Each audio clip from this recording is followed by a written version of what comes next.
Hello and welcome to Elections 101 in 5, brought to you by Yaga Africa and supported by UNDP.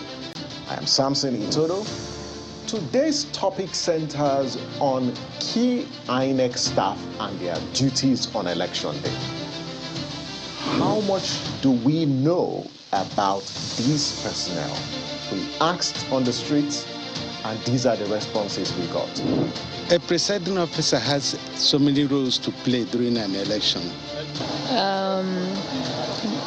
Okay, first of all, I don't know that one. We have the INEC commissioner as stipulated for states, and we have the INEC officials who go down to the polling booths of within the local government. So there are different categories of election officials on election day that perform different roles. Now, let's look at some of them as well as the roles that they perform.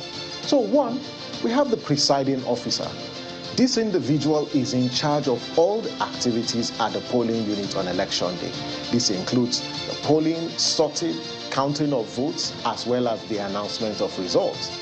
He or she, and that's the presiding officer, issues the ballot paper to voters and ensures that voters deposit the thumb-printed ballot paper into the appropriate ballot box.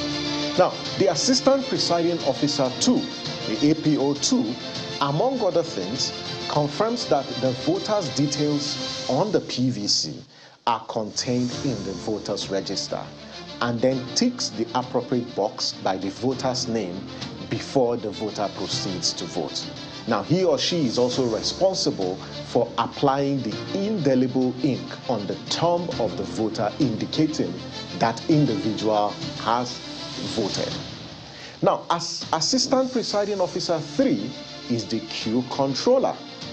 They ensure that the queues are in an orderly manner and, where necessary, arrange separate queues for men and women, or in cases where there are aged or elderly voters and persons living with disability. And then you have the supervisory presiding officer, who supervises the conduct of elections in a cluster of polling units or at the ward, because the ward level requires a level of supervision. And so the supervisory presiding officers supervise the conduct of elections at the ward level.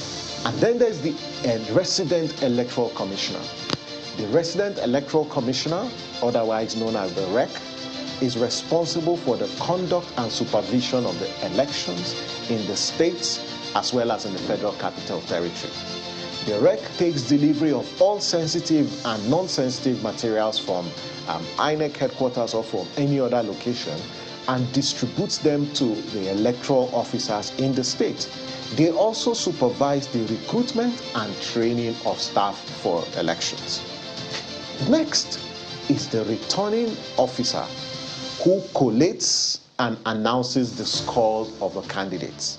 He also declares the winner in an election in a particular constituency or for the state or governorship or presidential elections. And then we have the collation officers. Collation officers are responsible for tabulating and summing up the scores of each political party and candidate during an election. There are collation officers for each level of results collation. So these are the officials of INEC that are responsible for the conduct of elections, and it's important to know these functions and also these individuals. And that's Elections 101 in 5.